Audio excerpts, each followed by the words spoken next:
Not there. So something very weird about that specific compound. I subsequently made the compound with the 5-methoxy group and the N,N-diisopropyl, very much like 2CB, a light intoxicant, short-lived, no auditory distortions at all, a very interesting compound. Another humble lesson, just because this does it here, this is just not going to, the 5-methoxy is not going to make it more potent, it's going to change the character. Every compound is unique. You could say, this looks like that, this is related to that, this appears to be an analog of that along this line. Prepare to be surprised. It's going to be something a little unexpected, and it may be very unexpected. I have never found another one that had that particular auditory change. But look at the possibilities. I now know how to make dialkyl substitution of that nitrogen of any kind I want. But let's take, for example, you have methyl, ethyl, propyl, butyl, isobutyl, secondary butyl, isopropyl, amyl, forget the other isomers, amyl, put on a hexyl out there for good luck. And maybe something else. And then you make another axis for the other group, and you have methyl, ethyl, 10 by 10, 100 compounds could be made in the course one a day. There's no way you take more than a day to make each, maybe 4 days to prove that you're right and you got what you think you do. 100 compounds, of which I would say 85 are new. Unknown. This is why this damn thing's so exciting. Any one of those could be a very specific thing for the color red. Could be a very specific thing for this particular sound range of change. Could be a very specific thing for assaying this particular part of the personality, such as self-image or faith in the church or who knows what. You could very well touch some peculiar human thing with one of these materials unpredictably, and you can only tell it by finding. You're not going to find self-image changes and faith in the Catholic Church in experimental rats. It's just not going to work. And so, anyway, what else do you have? The 5-methoxy I've mentioned. It generally amplifies the potency of the compound.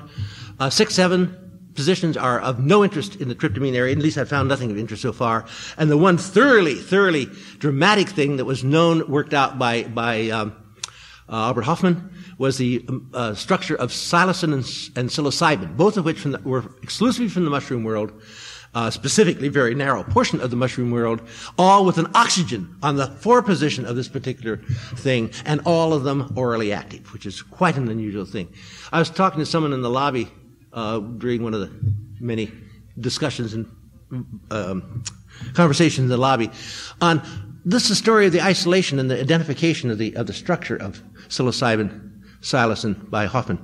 It's a good example of, this is direct outgrowth of a person who sent me a piece of peculiar plant and asked me that question, which I despise, but I am always gracious to say I don't think I can. What's in it? Here's an interesting plant. What's in it? I taught a course over in Berkeley for about 15 or 20 years called Forensic Toxicology. And I told them, no matter how powerful and important your boss is, if he hands you a sample they've seized on the street and he says, what's in it? Ask him to rephrase the question. Is cocaine in it? Is heroin in it? Does it contain this? Does it contain that? Fine, that's answerable. What's in it? Maybe a 30-year futile task. Because you may never find out what's in it, because you don't know what the heck you're looking for. And so this is exactly what happened. The mushrooms came out of Mexico. The story has been told several times. It'll be told again. But the story of Hoffman in the laboratory is a little bit of this mushroom thing. Hein, I think it was, in France, took rats as a test animal, make this extract, that extract, into the rat, looked at the rat, did another extract, into the rat, looked at the rat, and found nothing, could not find what was going on. Hoffman very simply took the material, verified it was active, divided it into this and that fraction. I think one was a fat soluble, one was a fat insoluble. Ate this one, and then 3 days later ate this one. Oh, here's where the activity is. Good. Then you take this and you fractionate it this way, that way. He ran it on I think a chromatographic separation into 10, 1, 0 to 1.1, 0.1 to 0.2, up to 0.9 to 1.0. And on Thursday, ate the 0 to 0.1, and on the following Tuesday, ate the 0.1 to 0.2. And here's where the activity was. And so you get at it. You follow the activity in the only animal species that shows that activity. And he found that here it was. It was an alkaloid. Turned out to be psilocin. He spent about a week and a half in the lab to synthesize it. Fine. He spent a long time and got the phosphate ester, which is psilocybin. And the compound was identified, and it turns out to be the right compound. But you have to know what you're looking for. You have to be able to follow some way of shining light on what you are separating and where the interesting component of that separation is. And in the case of things that's only active in man, only man can be your test animal. So that was a little story on psilocybin. Where am I? Psilocybin. This mounds on. Why am I using notes? I can't follow notes. One interesting thing that came up in the in tryptamines, I'm still in the tryptamines for some reason, yeah. Tryptamines, and I mentioned 5-methoxy-DMT. This is a material that recently got into quite a bit of popularity, notoriety, what have you, as being the Bufo alvarius, actually called Sonora toad, I guess, or the Colorado River toad. And this is the one that got into Australia. Australia, as I think I have said in previous talks somewhere, has a knack of bringing in a new problem every 10 years to solve an old problem. And in 10 years, a new problem has become a new problem. And the solution has become a new problem, and you bring in something else. I think they did this with rabbits or with dogs or something or other. And then they brought in sugar cane. The cane had beetles. They brought in toads to eat the beetles. And the trouble is they got toads that are down here and the beetles up here, and the toads couldn't get the beetles, but there's no natural enemy for the toads, so they began reproducing throughout northeast Australia. And they are now everywhere in northeastern Australia, and they're now working on a virus of some kind in South America that is specific against this toad. I said this too. I was in Sydney about 3 or 4 months ago, and I was in a toad exhibit, a frog exhibit, right, the Natural History Museum. And this little old lady, I love saying things spontaneously alongside little old ladies because they never know. A lot of people don't know if I'm kidding or not. And you get away with murder when you seriously. Did you realize that? God, they believe whatever you say. It's murder. Anyway, I was looking at this thing, and they were talking about this. That was the Bufo marinus. They brought the wrong toad in. Bufo marinus had a marvelous documentary. I'm off the wall. I'll come back in a moment. I had a marvelous documentary shown on American TV on this particular toad and how it became such a mess in Australia. And they had pictures, people saying you get extra points if you drive your car and get them from in front and get them head on because they explode by the captured air, and you get points if you get loud noises. You don't get points. It's human animal is sometimes a strange thing. Anyway, what this woman is looking at this toad thing, they talk about the toads that come in, they can't get the sugar cane beetles, but the toads are getting out of control. And they had a note down there saying that this virus is being developed that is specific against the toad. I said, I wonder if that's the same virus. I said, just loud enough for here to hear. That they are wondering if it might cause some form of aplastic anemia in wallabies in 10 years. She gave me this look. She walked away. That's a great compliment, I guess. Anyway, the toad, the other toad, the dry toad, the Sonora toad, the alvarius toad, has a secretion, has 5-methoxy-DMT. Indeed, you take the toad and you massage the parotid gland against a piece of glass and it squirts out and it dries up, and you put it down like a little ball of rubber cement and put it in a little pipe and smoke it. And about 20 milligrams per little rubber ball of cement of 5-methoxy-DMT is quite an effective charge. It's very quickly there. Some people love it. Some people despise it. Very few people dislike it enough not to try it a second time, which speaks well for a psychedelic. Anyway, this is an example of an unexpected treasure of the tryptamine area from animal sources. And so sometimes I think animals may be good teachers too. Okay, carbolines. I'm getting near the end. I still have 18 minutes. Carbolines are this indole thing, 2 carbons, nitrogen with the nitrogen stuck around back onto the indole with another carbon, called beta-carbolines. If they have a methyl group dangling off that bottom of that carbon down below, the one that's stuck on there, it has a name that begins with HARM. HARM is the beginning of a name, means there's a methyl group in the one position. It's a nice equation to have. So you have harmine, harmaline, harmalol, tetrahydroharmine, harman, all harmalan, all those harm things have a methyl group down here. The carboline itself usually is just called a carboline. Jace gave a very nice story when he's exploring 300 milligrams of beta, what was he into? Harmaline itself, in which he described the phenomena of puking between his knees while sitting on the toilet. I think I came out a little bit more lucky than he. My highest try on just plain harmaline was 250 milligrams as a hydrochloride salt. And I was sitting on the couch and I had 3 things going at once. And fortunately, they didn't get in one another's way, but not by much. One was I was trying my best. If this is a psychedelic, if I can get visions, let's just get a vision. Close my eyes, get a vision, get a vision. And so I got this pair of eyes. Okay, hey, we're on our way. Keep at it. I wasn't feeling too well. things were not right, but I'm going to get a vision.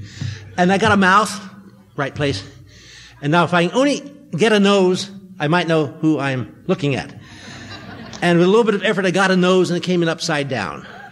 So I had eyes, nose, mouth, and diarrhea. But fortunately, my nausea, vomiting, and diarrhea were not at the same time. They alternated with great grace. And I managed to keep sanitary in a sense as well. It was not a successful thing. And I will avow a confirmation of those people who say harmaline has activity, but it's best to be used at somewhat lower levels as a monoamine oxidase inhibitor of those things that are normally not active without its being present. An interesting thing grows out of harmaline in an entirely different way. This is what's known as a ram. That's why I don't. Okay.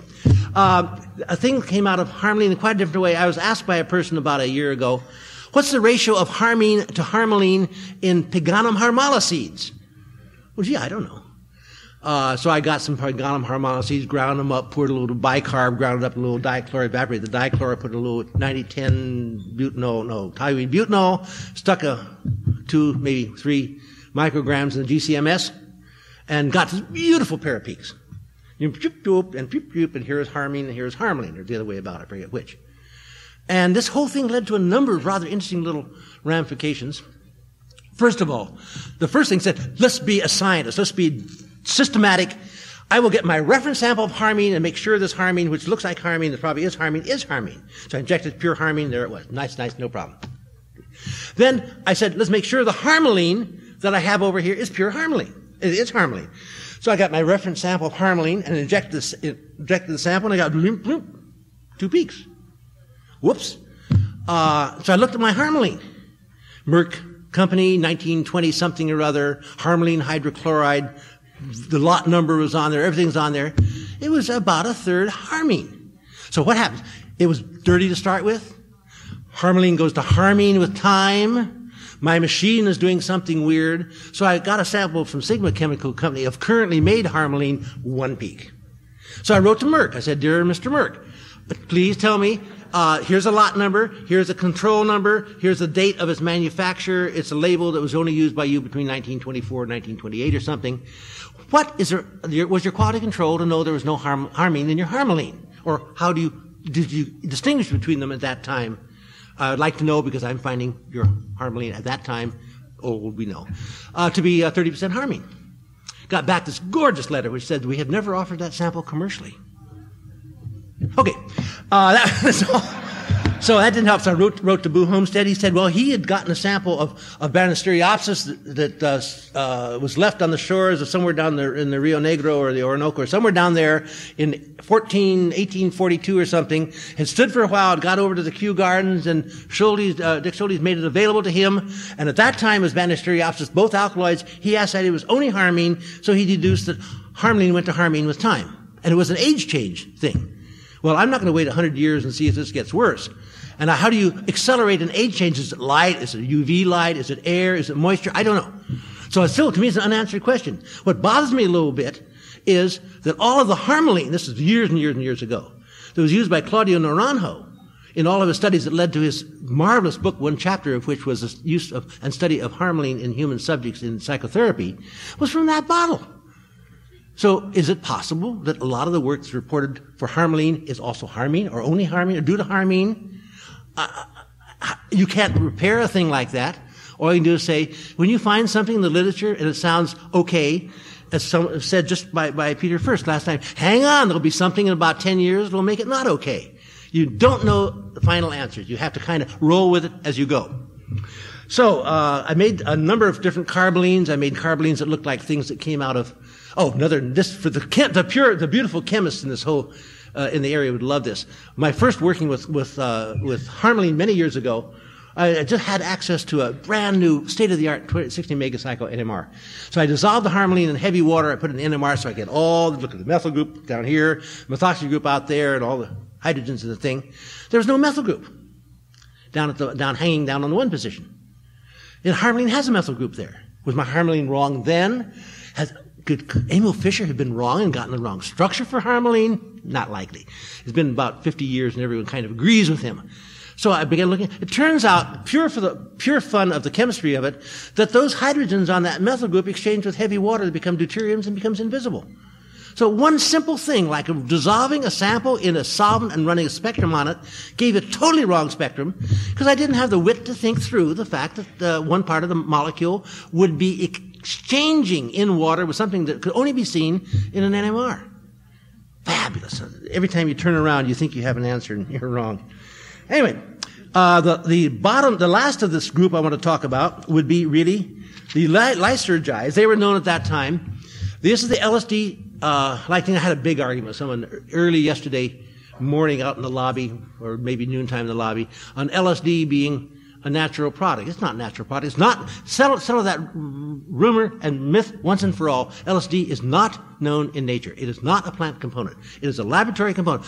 Lysergic acid, isolysergic acid, a whole host of beautiful polypeptide amides, different substitution patterns are known. Simple amides are known. But not lysergic acid diethylamide itself. That's a laboratory material. It's natural if you consider Albert Hoffman natural, just like STP is natural if you consider me natural, but it's not a plant product, and so it cannot be put into quite that category. Okay, at that time, a host of compounds had been made in imitation of LSD, and almost all of them at that time were ground out because they were assaying things in Sandoz pharmaceutical laboratories. You put a dipropyl group on there. You put this group, it's up here. The nitrogen's up here now because we have an indole with a nitrogen. We have a phenethylamine with the same nitrogen. And that nitrogen up there happens to be in the all by itself called the 5 position, and that has a methyl group on it. But everyone pays attention to the carboxyamide up here at the 5, 6, 7, 8, the 8 carbon, the carboxy up there. And you make the diethylamide, the dimethylamide, the dihydrogenamide, the methyl hydrogen, the ethyl hydrogen, the methyl ethyl. They made probably 10, maybe 15 amides up there. Every one was less potent than LSD in human studies. Every one. And so people said, gee, LSD is the ultimate compound. That is it. It is the perfect answer to this area of psychotomimetic, at that time it's still called psychotomimetic, psychedelic drugs. And then a very interesting little study was made. Again, I'm not the only one doing this work. A lot of people are, and there's a lot of work being published. You should be attentive to the literature. It's all the time coming out there. A series of compounds in which that methyl group up there was changed. It was taken off by a very obscure method to form what's called nor-LSD, and then an ethyl group was put on, so really it is N-ethyl nor-LSD. All it is LSD with a 2-carbon instead of a 1-carbon thing sticking out there. Damn thing's twice as potent as LSD. Very hard to make, but it's twice as potent. So all of a sudden, LSD is not the most active of the psychedelic compounds by any means. It has a shorter action. It doesn't have quite the magic, colorful sparkle of LSD, but it's a very thorough psychedelic. So ethyl, allyl, butyl, benzyl, once you find a spot where changes occur, and they're not all negative, you start peppering all kinds of things in there. And indeed, it turns out ethyl is the most active of them, but the propyl's active, the allyl's active, the propeno's active, the propargyl is active, the butyl has some activity that's down, and that's the limit of it. But there are another 6 or 8 compounds up there, and it's a dramatic opening of an area to begin exploring again. Other things could be modified in the LSD molecule. LSD has a way of being this way and this way if you make it this way, or this way, or this way. The other 3 isomers, the stereoisomers, they're all inactive. So LSD itself is by itself, has the only active configuration of what's called stereoisomeric orientation. A very popular thing back approximately in the 60s became all of a sudden MGS. Everyone was talking about MGS. Herb Cain had a column dedicated totally to MGS, the latest something or other. Morning glory seeds. And someone had published, I think, one of the early psychedelic review papers, things about Ololiuki. At that time, everyone was learning the word of Ipomoea with all kinds of marvelous common names and species. I remember I did some very early work with Rivia corymbosa, a little black seed the shape of a rice grain, had gorgeous flowers, and contained the ergot alkaloids. Then all of a sudden, someone discovered the baby Hawaiian wood rose, superb source of these ergot alkaloids. And they had activity. They were amides, but they were not LSD. I remember a very interesting situation where I was at a trial asked to be an expert witness, this time for the defense, and trial up in Mendocino, in which there was a 1 liter round bottom flask. So it was half full of black goop, of black viscous goop. And the prosecution said, this is LSD, and this person's making LSD. And the defense lawyer said, this is no LSD in there. It's not LSD. I didn't know what the guy was doing. But he's certainly not making LSD. And so I was brought in as defense witness. A fellow by the name of, what was his name? Best was brought in as a prosecution witness. And they said to us very simply, very simple. The judge said to us in the presence of the jury, gentlemen, you're both experts. One of you, Best, leans largely toward the prosecution as your orientation. The other of you, me, leads largely toward the defense as your orientation. The question is there LSD in here? Why don't we take this bottle and pour it into 2 halves? You take one, you take the other, go away, and come back next Monday and tell us if there's LSD in there. Marvelous. That's the way things should go. And I said, now, one precaution. He says, don't talk to each other. No communication between the 2 of you, and you'll come into court without knowing what the other one has said. Okay, sure. As far as I was concerned, if it was there, we'd both find it. If it wasn't there, neither of us would find it. There's no problem at all. So we went back. Boy, I don't know about him, but I worked like fury on that thing. I had about 1 weekend plus a day to see if there was or was not LSD in there. And I have a feeling he was working like fury over at the DEA lab in San Francisco. We went back up there. We met in the parking lot. Didn't say a word. We went back in. We brought our little bottles back with us.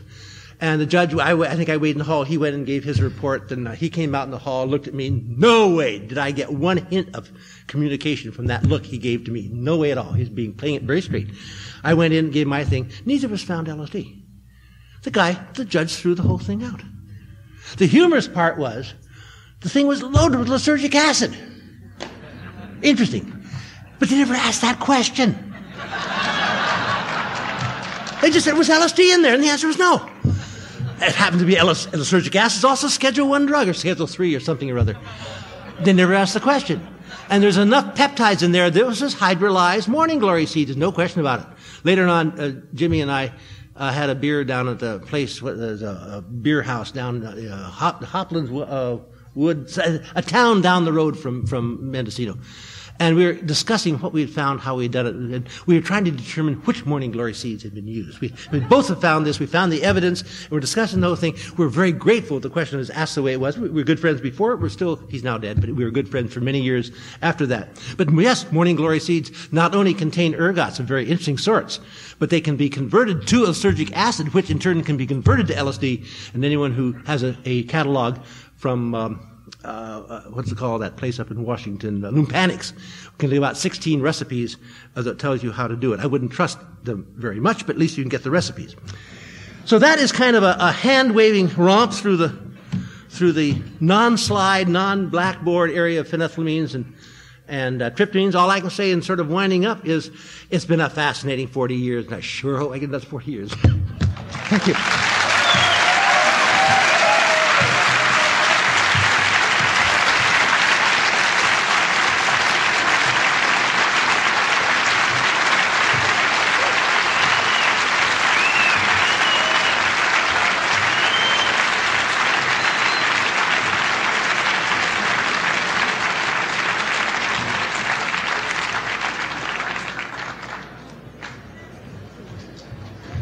I just wanted to make a quick announcement before you leave. I lied this morning. There is one more surprise on the program, but this time instead of somebody not coming, it's somebody that's coming that you didn't know about. Fortunately for us, we might have a revolution on our hands. Tomorrow night, I will, as I said, read Albert Hofmann's paper that he sent, and of course Professor Homestead will speak first. But also Wade Davis is going to speak, and he will actually close the conference, and he's going to lecture on his new book about Professor Schultes. He has slides. It'll be very interesting. So I just wanted you to know that. Thank you, and good night.